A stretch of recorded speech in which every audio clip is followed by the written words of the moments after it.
You are not too sensitive. You're simply standing very close to the doorway between what is seen and what is yet unseen. For the next 10 seconds, listen for what this noisy world tries to drown out, the faint tremor in your chest.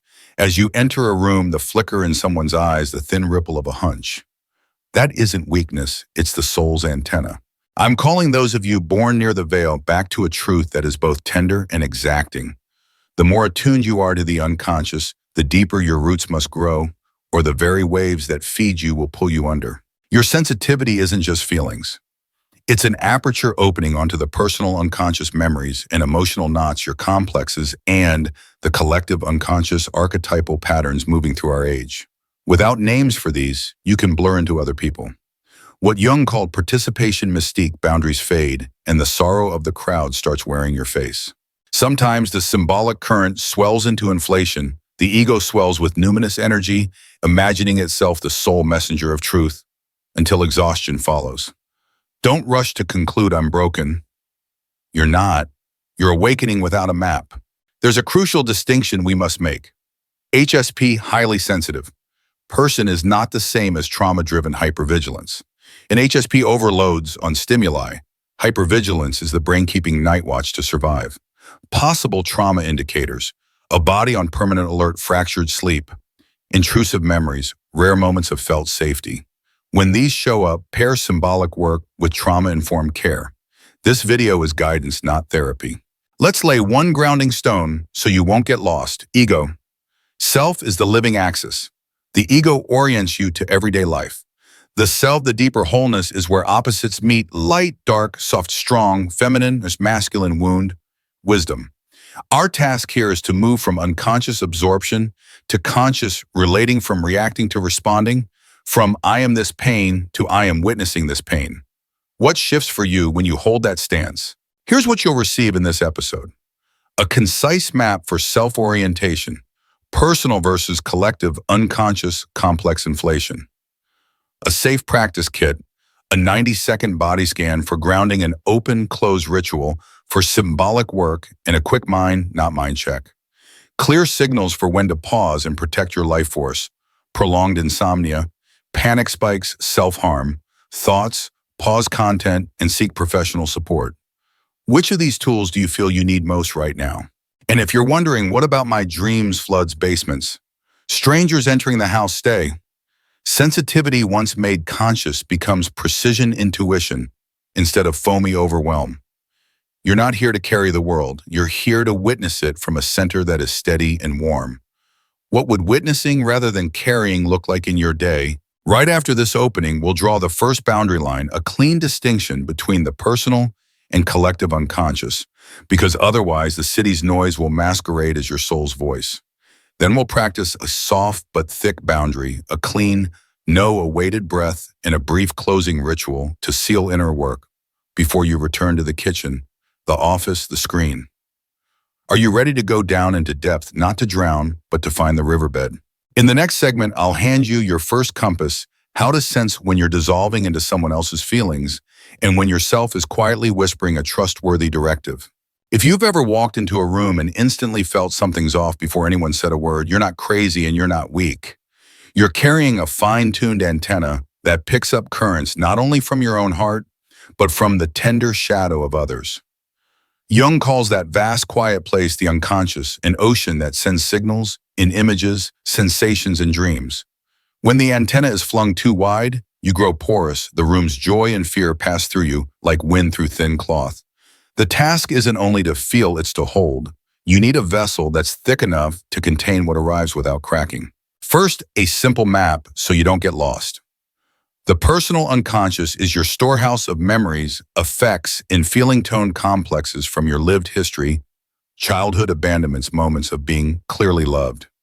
Beneath that lies the collective unconscious home of the archetypes: the mother, the wanderer, the warrior, the healer, the divine child. When you're sensitive, both levels can ring at once. A stray comment can hit an old, forgotten complex while also awakening a wave of shared symbolic energy. You're not only hurting for yourself, you're resonating with the whole room. That's why boundaries become survival tools. Empathy is the skill of feeling with while standing on your own shore. Absorption is leaving the shore and being swept away. Signs you're absorbing, your throat tightens during a story that isn't about you. Your heart rate spikes when a coworker rants about their deadline. You leave a gathering with someone else's weather stoic to your skin like smoke. Picture a few ordinary scenes. Monday meeting, your boss walks in carrying the market's urgency. A teammate speeds up their speech. You, though well prepared, suddenly feel hot and scrambled. That's not a failure. It's your antenna locking onto the common signal. Family dinner, no one names what happened last year, but the silence is poured like concrete. You feel heavy and retreat to wash dishes alone. Grocery store scanners chirp neon glares, bodies flow 10 minutes and your head hums. Your nervous system is acting like an overworked radar, not a broken one. Here's a subtle but crucial distinction, so you stop blaming yourself. An inborn highly sensitive person, HSP profile. Nervous systems wired for deep processing is not the same as trauma-driven hypervigilance. In hypervigilance, the body sits in constant alarm. Sleep shatters easily.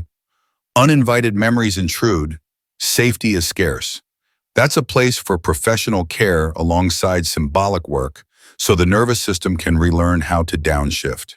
If instead you're mostly just flooded by too many signals drained after social time dream, vividly but can still tell day from night, you're likely a sensitive person missing the vessel.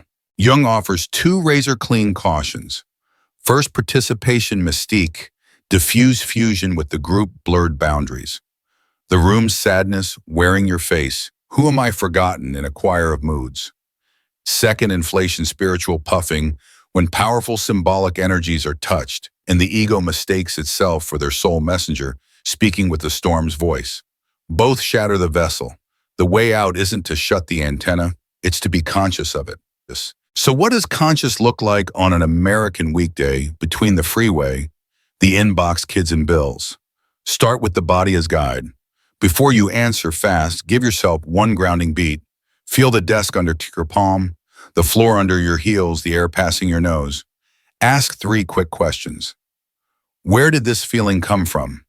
Where is it located in my body? If it's mine, what does it want? You may be surprised the tightness in your chest might belong to the person across from you. What you truly carry is simple compassion. In that case, instead of absorbing, whisper inwardly, I see it. It's not mine. You're not turning away. You're refusing to carry what isn't yours. Next, try a nightly mind, not mind log. Note 3 moments that flipped your state. Tag each, which were mine, which not mine. For the mine items, choose one small action, sleep 20 minutes earlier. Call someone for help. For not mine, close with a tiny ritual. Wash your hands slowly, take a deliberate sigh, rest a hand on your sternum, and say, I return this to where it belongs. It isn't superstition, it's nervous system language. Bodies believe in closures we can feel. When dreams rise, don't dissect them like algebra. Give the dream a title, the flooded room. Pick 3 standout details. The water's color, the feel underfoot, the door's sound. Ask in waking life what currently feels like this. Instead of solving the dream, you relate it to today's concrete life. If strangers keep entering your house at night, then tomorrow you lock your calendar, tap the yeses, enable 45 minutes of do not disturb, practice 1 embodied, no stand tall feet, planted, speak slowly. I can't do this today, but I can. Offer an alternative. That's a clean boundary, firm and kind. Let's be honest, many sensitives wear the costumes of healer, listener, soother to earn a place. Warm at first, those roles can't carry the weight of a soul. They're masks, persona, not a home. Until that you're hiding behind a mask, you feel perpetually indebted. An answer owed, a smile owed, help owed even when your body is empty. Here's the sharp question to bring you back to the ego self axis. Am I helping to love or helping to be loved?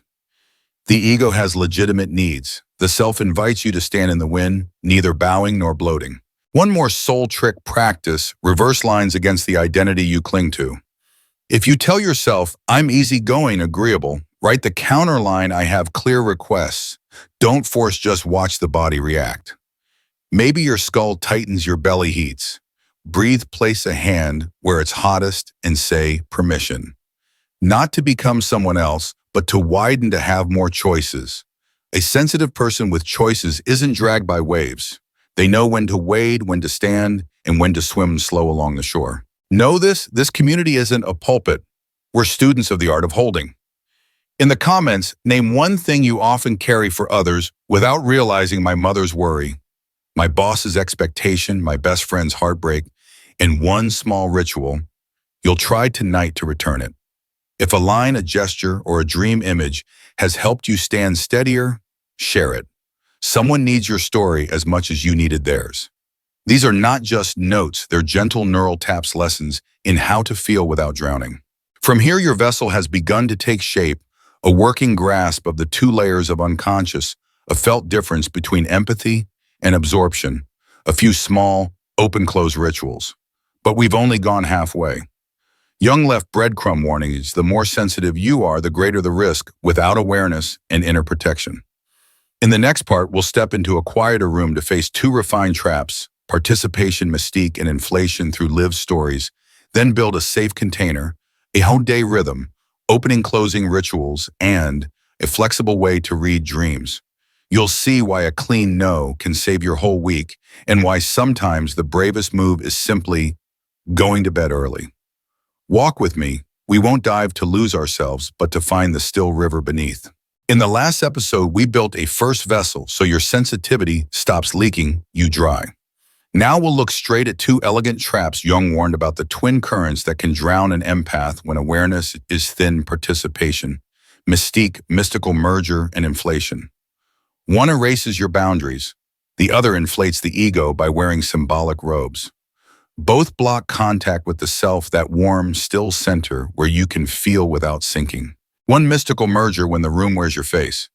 Mystical merger is what happens when the line between me and not me blurs so much you start carrying the weather of the whole room. On a Zoom call, one sigh in the top left square and your heart rate spikes. At dinner, people chat about the forecast while unspoken tension zips around like a live wire, and your body becomes the ground wire for everyone else. Somatic tells are simple: a dry throat, though you barely talk, shoulders clenched, like you are wearing an invisible backpack. And after you meet someone, your mood switches to their exact shade. In dreams, merger shows up as a house flung open, strangers walking in, or rooms flooding your private cosmos without doors. The antidote isn't a concrete wall, it's body-led naming. Try this tiny 3-step ritual right in the middle of life. Name it: this is the room's wave. It might not be mine. One sentence already calms the nervous system. Place the body, feel your feet on the floor. Hand on sternum. Exhale longer than you inhale. Place the boundary, ask silently: mine, not mine, not now. If it's not now, jot a note and schedule a time to process. Don't be a 24/7 emotional waste station. Everyday example: a coworker dumps a deadline on you in chat. Before typing, okay, drop your shoulders, feel your feet, and send: I get you're under pressure. I can't take more today. I can review it at 10 a.m. tomorrow. That's a clean no, not snappy, not a thesis, just clear. You're not abandoning anyone. You're protecting the vessel so you can show up well tomorrow. 2, inflation: when the unconscious lifts you off the ground. If merger pulls you under, inflation lifts you so high you lose the ground. One numinous dream or a too perfect synchronicity, and suddenly you're the messenger, the one who sees through every soul. At first it's sweet, meaning pours in like new wine, every hour feels like a sign. Then sleep thins, everything turns into symbolism, and anyone offering feedback becomes not awakened. Dreams that warn of inflation often carry blinding light, heroic declarations, or crowds listening, the ego cloaked in archetype. The medicine isn't to pour cold water on wonder, it's to give wonder a home. Think of Jung's humble practice I call salt and bread. After a numinous hit, do 3 ordinary things: wash dishes, fold laundry, take a 10-minute walk, and look at actual trees. 3 grounding bases. Body steady meals, enough sleep, slow movement. Walk, gentle stretch. Don't turbocharge dopamine with endless scrolling when meaning is fermenting. Relationship talk with one honest, non-mystical friend. Tell your story in plain language without performance. Work, pick one small, real-world act with a deadline. Send the email file, the report, cook dinner. Anchor meaning to behavior so the ego can't ride it like a parade float. Everyday example: you dream of being anointed by a radiant figure. Instead of a 5-page post at sunrise, you title the dream journal 5 lines and choose one kind act today. Call your parents. Apologize for yesterday's sharp tone. That night, you neatly fold the kitchen towel, not superstition, but a reminder light needs drawers too. Build the container office hours with the unconscious. Sensitive people need a sacred schedule like artists need a studio. If you leave the door open all day, the unconscious will flood your kitchen. Try office hours with the unconscious 30 minutes on 2A through set evenings. In that framework, or dreams draw a simple mandala, or practice active imagination, brief dialogue with an image. At minute 30 close, blow out the candle, wash your hands, step onto the porch for 1 minute. Your actions say our meeting is over, I'll return. Like every relationship, the unconscious respects appointments. A 14-day vessel protocol. Odd days dream title, the dream circle. 3 details. Write 1 bridge sentence, today I will. Even days boundary practice, 1 clean. No plus offer 1 alternative. Schedule a 5-minute warm self check-in. Daily 1 line of mine, not now. After 8 p.m., choose a closing gesture. Phone off, warm shower, 3 minutes of quiet. 2 life cases from flood to river case, Ethan 27 Marketing, Austin. Every campaign week sleep tanks and he wears the team's worry. His recurring dream strangers rustling through his apartment. We don't decode the dream. We change the schedule. Ethan sets office hours at 9 p.m. 2/ through sticky note on desk mine, not now. 2 weeks later, the dream shifts. Curtains appear. Strangers remain outside. He looks through glass instead of being overrun. At work, he caps urgent tasks to 1 per day and negotiates the rest. Oddly, performance improves. When the vessel stops leaking, there's water for the work. Case B. Sophia, 35, social worker, Seattle. After a moving group session, she dreams she's crowned in a square blazing light. All week, everything feels like a cosmic message. Every share turns into a speech. We use salt and bread after each sign she washes. 10 cups at the center, writes 3 plain lines. What did I touch today? Who did it make me kinder toward? And takes a 12-minute walk by the lake. After a month, the dream shifts. The crown becomes a warm shawl. Light moves from spotlight to hearth. She stops giving speeches and starts speaking short, steady sentences everyone hears. Safety first, when to add another adult to the room. Red flags mean you don't go deep alone. Severe, persistent insomnia. Frequent panic. Thoughts of self-harm. Hearings or seeing things that frighten you or blur reality. Urges to do something dangerous. When these show up, contact a licensed professional. Sensitivity is a gift. Safety is the vase that holds the flowers. Your turn. Community practice, share. In the comments, do you slip more into merger or inflation? What small habit will you try tonight? Slowly washing 1 dish after dream journaling, turning notifications off after 8 p.m., or putting mine, not now on your lock screen. If you have your own salt and bread, a song, a tea ritual, a bed-making habit, offer it so others can try. Reply warmly, we don't grade souls here. We add a little light so each of us can see the rim of our own vessel. What's next? With the traps named and your vessel thickened, you'll hear an old sound inside the call of catabasis, the descent. It isn't despair, it's an invitation to the warm basement where darkness teaches. In part 3, we'll step into an initiation, why anxiety, depression can be a summons, how to read symbols like basement, cave, flood, wound, how to tell when a flood becomes a river, and how to return to daylight with a center that resists being yanked. If you've ever dreamt of water staircases or forest paths at night, the next chapter is especially for you. There comes a moment, even after you have practiced, not clean perfection, kept office hours with the unconscious, and learned to sort mine, not mine when a low drumbeat rises from the earth down. Jung called it catabasis descent. Don't mistake it for failure or weakness. Descent is when the soul trades breadth for depth. It doesn't ask whether you're free. It invites, sometimes it pulls. If you know how to go down consciously, the dark place becomes a birth door. Descent often begins with ordinary signs you crave silence like water. Loud parties scrape like metal on porcelain. Netflix no longer fills the gap. Sleep grows heavy. Your dreams show tunnels and stairwells, murky rivers, windowless rooms that strangely feel warm. By day, the body wears a lead apron, not laziness, but an invitation to slow down and hear another rhythm, not the calendars, but the self's. In Jung's alchemical tongue, descent is the negredo, the black phase. The paint flakes rolls achievements, the be a good person, strategies we cling to for approval. It feels like ash, but ash has its work. It holds moisture and incubates seeds. Stay with negredo and white albedo rinses the old convictions. Only when white has set does red rubedo warm life return to the body. This isn't a poster quote. It's the mechanism of transformation many sensitive people pass through often without language for it. Let's listen to real life. Daniel, 31, an ICU nurse in Boston, says that after the pandemic, he couldn't bear the monitor beeps. Each shift was a flood. He dreamed the hospital basement had a small door opening to a garden. By day, he felt less kind, grew quiet, then blamed himself. We held dissent as a right that needs a frame, 3 months fewer night shifts, a regular clinical supervision group, and unconscious office hours 2 evenings a week. He titled his dream, The Small Door, drew a mandala with a door on the rim, and each week smuggled a scrap of nature into his shift, a sprig of lavender in his pocket.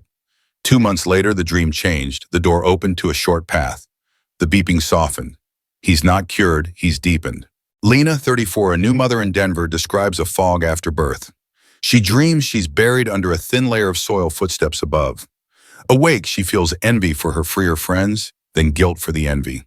She didn't need a pep talk. She needed the truth. This is negredo, the death of an old identity. We built a tiny rite each night after the baby sleeps. Lena sits in the dim hallway for 6 minutes, one hand on her belly, and tells the descending part, I'm here. She writes a counter couplet. I sacrifice freedom. I learn new freedoms, the freedom to say no, the freedom to ask for help. The dream shifts, thin dirt becomes a warm cave, then a red sprout pushes up. No miracle, just a body consenting to slow down so the mind can clear. Dissent's most dangerous enemy is hurrying to analyze dreams like exam questions, to go live with revelations still unripe, to help the world before your cup refills. So give yourself 4 lamps so you don't get lost. Lamp 1, slow. Walk at a human speed, not the feeds. Before touching your phone each morning, look at one real thing, the tree outside, a cup of water, the fog on the window. Count 5 silent breaths. Take a 7-minute aimless walk so your nervous system remembers ground. Slowness isn't delay, it reduces noise so you can hear direction. Lamp 2, symbol. Don't rush to solve a dream, relate and dialogue. Dream of muddy water. Ask where in waking life does this exact feeling live. See yourself going downstairs. How many steps am I willing to descend? Try a very simple act of imagination. Close your eyes and meet last night's strongest image. Door Wolf River. Ask 3 questions. Who are you in me? What do you want from me? What must I do to honor you without losing myself? Don't expect thunderous answers. Trust bodily impressions, shoulder softens, throat warms, tears rise but feel relieving. That's your answer. Lamp 3, holding. Dissent done alone easily slides into isolation. Choose another adult in the room, a licensed clinician, a seasoned spiritual guide, or a small dream circle, people who aren't afraid of tears and won't get swept away. Share in plain language. Last night I dreamed a basement. Today my right shoulder is tired. Enough. You don't need to be impressive. You need to be heard. If you're willing, drop in the comments 1 symbol returning in your dreams and 1 small gesture you'll make tonight to honor it. Light a candle for 3 minutes, carry a stone, take a silent walk. Someone else is waiting for exactly that kind of breadcrumb. Lamp 4, structure. When you go to the basement, bring a string. The string is time, place, and an open-close ritual. Make an agreement. I work with dreams and symbols for 30 minutes on 2A through SAT. I light a candle to open. I wash my hands to close. Repetition teaches the unconscious that you are trustworthy. Like any relationship, it responds to consistency. A fear often rises during catabasis. What if I fall without bottom? Short answer, you're not alone if you let the self go with you.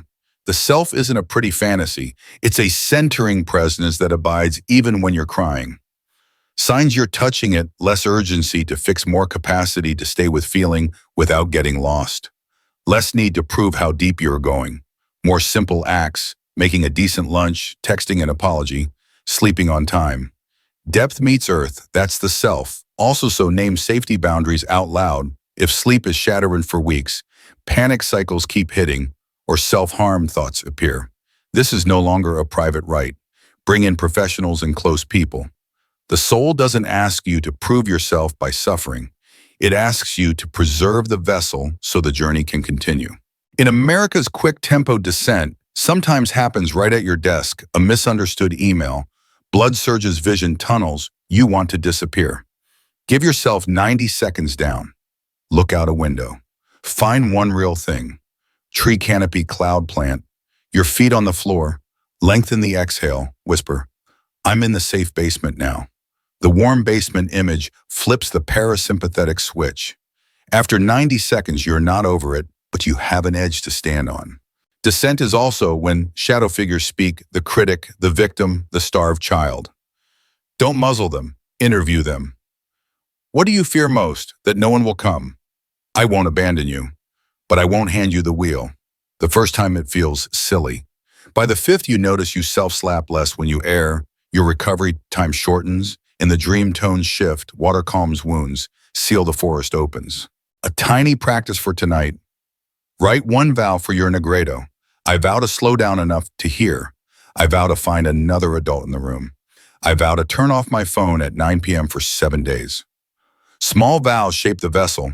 Share yours in the comments if you like. Saying it out loud helps the nervous system believe you. And then one day you'll notice a subtle but deep change. Dreams stop chasing you. They walk beside you. Strangers stop barging in. They knock. Floods don't drown. They become a river. The wound doesn't bleed. It scars memory with a shoreline. That's the sign the self is collaborating. From here, the road turns toward a new country relating to the unconscious, like a wise friend, respectful, regular, not worshipful. In part 4, we'll learn that cooperative language reading, dreams as letters, using boundaries as picture frames, and catching the green light signals that you're on course.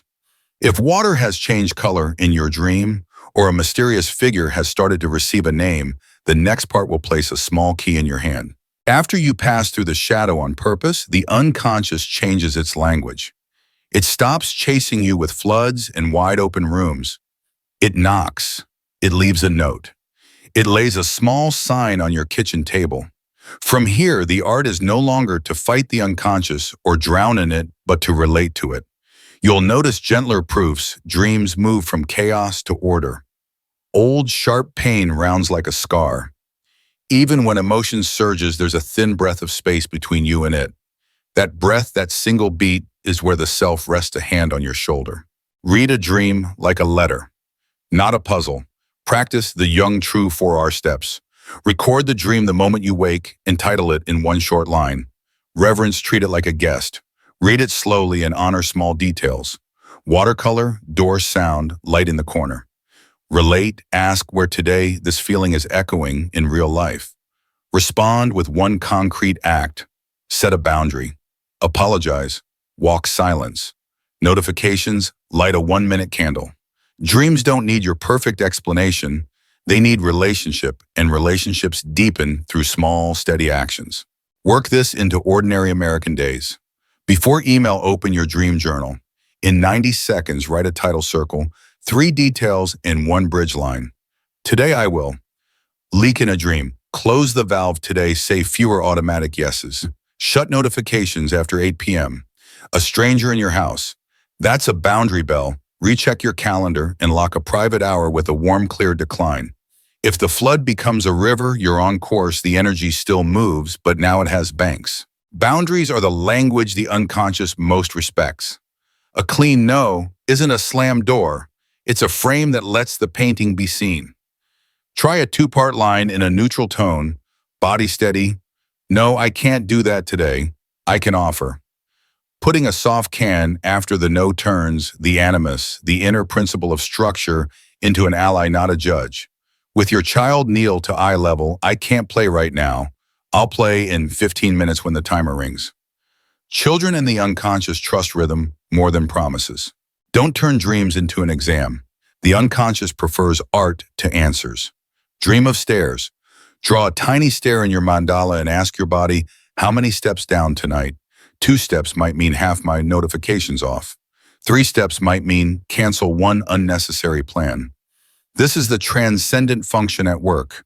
When you hold the tension between opening and closing, a third form appears true to life and faithful to soul. Field scene Monday office, a sharp joke lands. Your body shrinks, oh, you would wear the room's tone till night. New you slips into that thin inner space, long exhale, feet on floor, a palm over chest inside your coat pocket. I see this. It may not be mine. You don't ignore, you awaken. From that steadiness, you respond, not react with a boundary-clarifying question. I hear you're worried. Which one task do we need to prioritize today? When language moves from vague panic to specific, the work, even the room's humidity changes. Field scene evening at home, your partner needs to vent right as your tank hits empty. Instead of white-knuckle listening and quiet resentment, try a kind frame, you matter to me. I need 20 minutes to refill. In 20, I'll come back to listen fully. Step outside, name one real thing. Tree, sky, sip water. Take 4 slow breaths. Feel your body. When you return, you have a container that can listen without drowning. This is sovereignty in a rule that the unconscious quickly cooperates with when it sees you keep your word. Track the green signals that you're collaborating rather than wrestling. Sleep grows thicker even as dreams stay vivid. There's a half-beat delay before you respond. Dreams gain structure, flood, river wound, scar, faceless guide. You name feelings by body address, heavy in chest, heat at nape instead of just, I'm stressed. Fewer absolutes always, never more time-bound phrases today, in this hour. You can offer a clean no without long justification. If you've noticed at least 3 this week, write them down. That's living evidence your vessel is thickening. Keep a light hand with tech and triggers. Digital hygiene is soul hygiene. Turn off memories, filter emails that spike your system. Move old photos into a folder called Museum You Visit on Purpose. One 25-year-old in Sacramento set grayscale after 9 p.m. The world less glossy, the mind less chaste. These aren't stoic punishments. They're how you tell your nervous system, I'm the one driving. For a sturdy rhythm, try the 7-day toolkit. Days 1-2 orientation, plus a 3-line journal. Expectation, self-abandonment, truth. Days 3-4, active imagination with the huntress or the queen. Choose one small ritual. Hand-drawn aurora, a ring you touch, a wallet mantra. Day 5, boundary breath. 6, and 3 slow, no headphones loops outside. Day 6, write 3 one-line boundary scripts and practice them aloud with a friend. Day 7, make a weekly mandala, 4 acts for body, heart, mind, soul, and ask, what will I protect? This isn't magic speed, it simply returns your hands to the wheel. If work and social media breed false ritual, give them soul. Try a soulful work frame, 90 minutes focus, 10-minute closing. Right stand, breathe 1 line of thanks, max 3 rounds each day. Online switch on do not disturb with a tiny ritual, lay the phone down and give it a resting cloak. Often you don't need more information. You need an inner arm around your shoulders in 1 sentence of self-advocacy. Advocate for yourself. Tend unfinished grief with a small rite of mourning, print a photo, or write a name, light a candle, say aloud. I permit sadness, cry if you need, write a goodbye, thank you letter.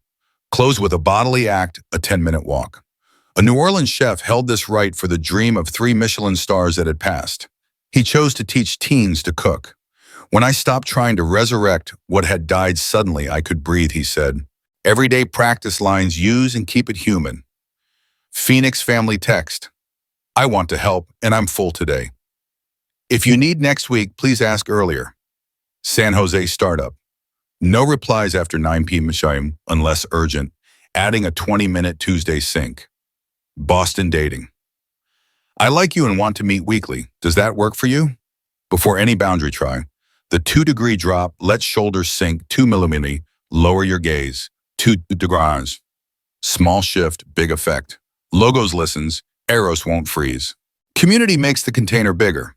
In the comments, write 1 boundary sentence you'll use this week in the context meeting. Text family. If you reply to someone, try. Your line is clear, stand steady. No diagnosis, no grandstanding. We practice boundaries without turning the heart to stone. When the unconscious feels your consistent presence, It softens its voice, less jolt, more guidance, less haunting, more light. A real center, not an idea of you, but a living presence, gains gravity. Not everything is for you, and yet what truly belongs to you rings on the right frequency. You're no longer a radio blaring every station. You know how to turn the dial, choose to listen, choose to mute, choose silence. From that center the road opens. You move from survivor of the dark to witness who heals not with slogans, but with a presence that dissolves appearances. Next, we'll meet an old archetypal figure, the wounded seer, and learn how to bring sensitivity into the world without losing yourself, how to stand in solitude without becoming lonely, and how your subtlety can become quiet service in a meaning-thirsty world. If your dream light has shifted from glaring to warm, the next mantle will fit your shoulders. When the language of the unconscious grows gentler and more orderly, the sensitive one enters a subtler terrain. You're no longer just a survivor of the dark, you become a witness, the old figure Jung hinted at in The Wounded Seer Wounded, because the heart was once torn and the eyes saw too much. Yet seeing because the wound became a small window through which life is glimpsed more deeply. The decisive question is no longer, how do I become less sensitive? But how do I carry this gift into the world without losing myself? The witness doesn't save the world. The witness gives truth a chair. It might look like sitting quietly for 2 minutes beside a friend who's crying without rushing to comfort, sending a concise, clear email instead of taking on everyone's burden, or in a tense meeting asking one simple question: exactly what must be done in the next 48 hours? Your steadiness changes the humidity of the room, not because you speak like an oracle, but because you're present, neither inflated nor collapsed. But this archetype comes with ethics and discipline and two subtle traps. First, the savior glow after going deep. It's easy to believe you know what others don't. The slide from understanding to arrogance is thin. Antidote: practice in silence. Let your work speak. Second, undisciplined empathy. The urge to hold the entire world to your chest. You need a compassion budget, 3 circles of responsibility. Inner ring me and my nuclear family, middle ring team, and near community, outer ring the world. Each week, how much time, energy, and money for each circle? Write it down. Without a budget, kindness shatters the vessel. Let's step into everyday life. Mara, an art teacher in Portland, was burning out from empathy. She heard each child's story like a thin blade. We didn't ask Mara to love less. We asked her to change how she loves. She set a frame each day, 3 moments of look, name, lift, a specific compliment, a steady gaze, a slower gesture, instead of trying to save the whole day. She added a quiet corner with paper pens and wordless music so students could pour themselves into image and text. With structure, her love stopped scorching her. Jared, a software engineer in San Jose, dreamed repeatedly of a forest path, dark at first, later lit by lanterns. He felt not a fit for his team's loud culture and wanted to quit. Instead, he translated his gift into service. He became the sprint's timekeeper, began meetings with 90 seconds of silence, asked each person for 1 commitment, not 5 wishes. Mid-meeting, he cued feet on the ground, a sip of water, 1 breath. Not a guru, just a trail marker. Output rose. Drama fell. Sometimes serving the world is as simple as holding a steady rhythm in a room that only knows acceleration. There's a lonelier theme few name after your descent. Old parties feel too loud, small talk too thin. Don't rush to no one gets me. The witness learns a rare skill, standing in between depth and the ordinary, silence and dialogue. What you know and what needn't be said. Keep 2 circles alive. A small depth circle, dream group therapy, soul friends, and an everyday circle where you practice returning neighbors, coworkers, a running club. Both are medicine. Only depth risks a sect. Only ordinary dries you out. In the comments, if you feel safe, name 1 friend you can return with this week: coffee, a run cooking, and 1 friend you can go deep with, share a dream practice, active imagination. Those 2 names are your anchors. A tender question for the wounded seer. How much should you share? A firm, gentle rule: share the scar, not the bleeding wound. Scars are memories with borders. They teach without infecting. An open wound turns listeners into nurses and unconsciously casts you back into seeking a rescuer. Unsure, ask your body, does your heart rate steady or climb when you tell it? If it spikes, wait. The sacred needs time to cure. We owe the world no instant testimony. Turn intuition into quiet service. You don't need a spiritual job to live Jung. A barista can listen with the eyes and make coffee like a small rite, 15 seconds of real contact, one sincere question, a silence without awkwardness. A nurse can rest a hand on a shoulder for one breath. Science calls it co-regulation. The soul calls it touch. A manager can close a meeting with one thing to drop, one thing to keep. That's workplace alchemy. It's not what you do that makes it sacred. It's the way you do it centered. To give this backbone, try the 5 threads for weaving your gift into daily life. 1. Rhythm. Place a brief silence before and after important conversations. 2. Threshold. Set a weekly limit for how many people you can meet deeply. 3. Language practice, bridge phrases. I'm listening instead of mini lectures. 4.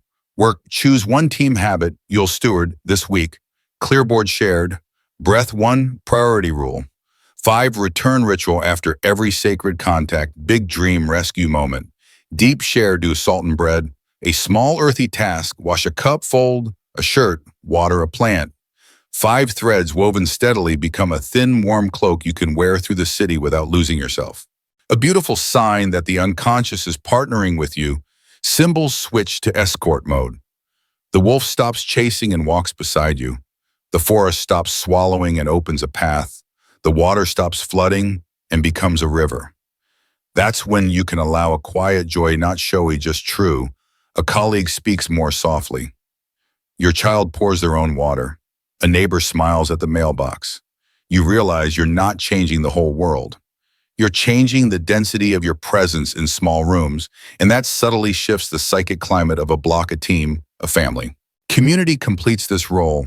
Let the comments become a gallery of small acts. 1 clean boundary, you spoke today. 1 return ritual, you're using. 1 way, you translate intuition into service. Steady a meeting's tempo. Listen to a relative, teach your child to power down before bed. Reply to each other in short, warm lines. We're not competing for depth. We're noticing each other so the road to becoming a witness feels less solitary. And if a whispering fear remains that you'll be boxed in forever as fragile, too sensitive, remember your gift isn't fragile, it's precise. Once your center takes shape, you don't react to everything, you respond to what's real. Then your gaze becomes a gentle, steady mirror. No distortion, no makeup. For a moment, the world sees itself again. You've walked with me from the edge of the curtain to the riverbed, from the wide open room to a door that finally knows how to knock.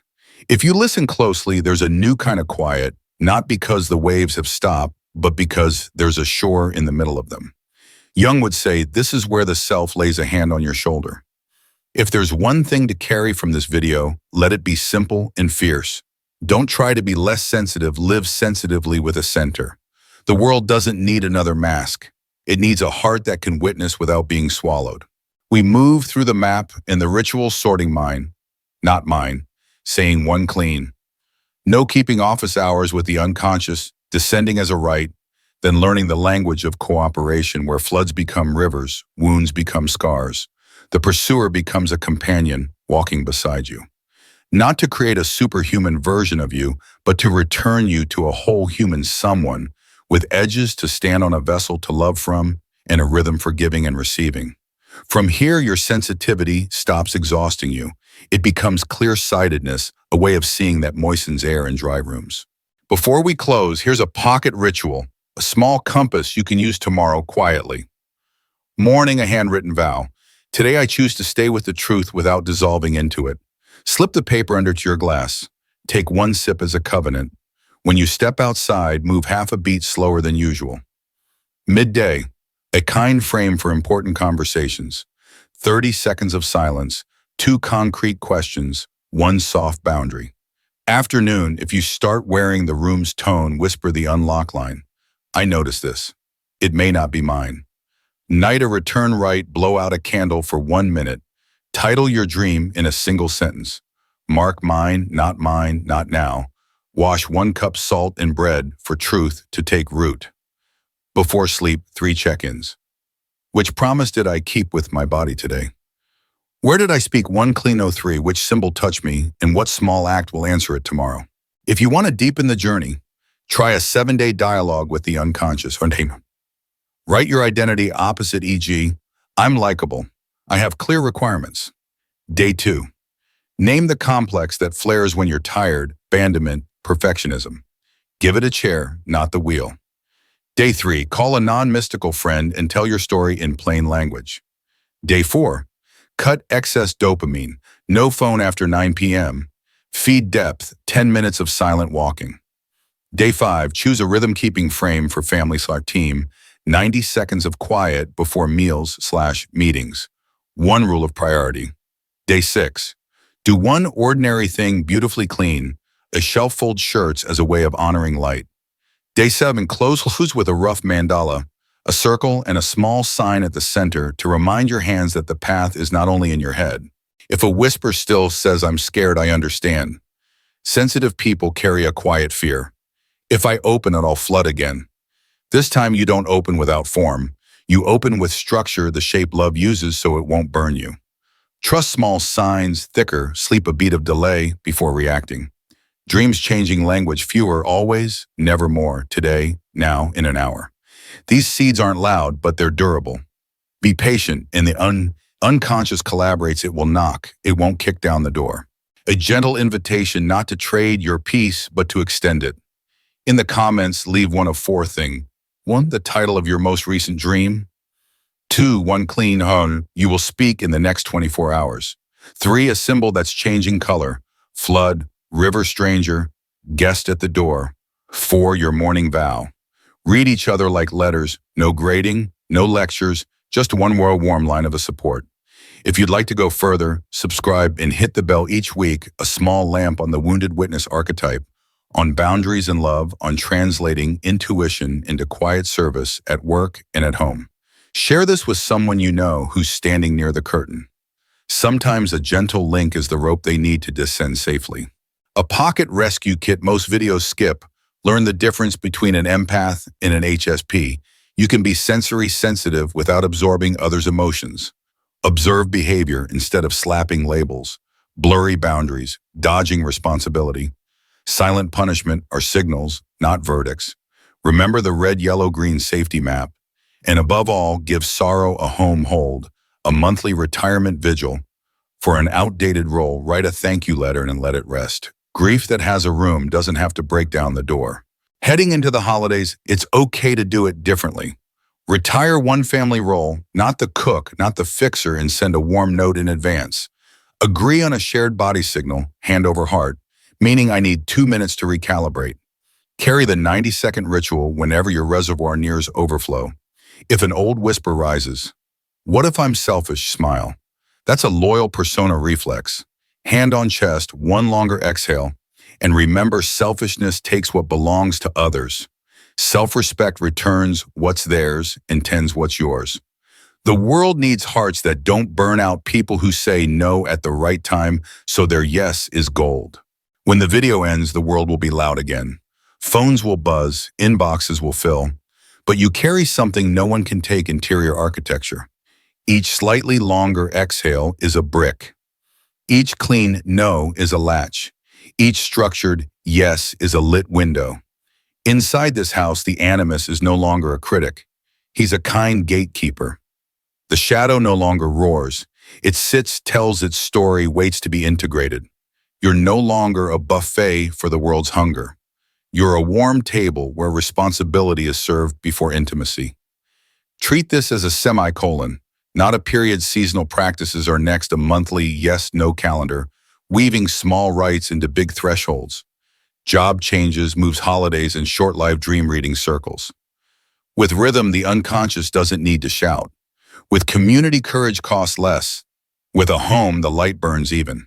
One last image for your pocket, a talisman, a dark field after rain.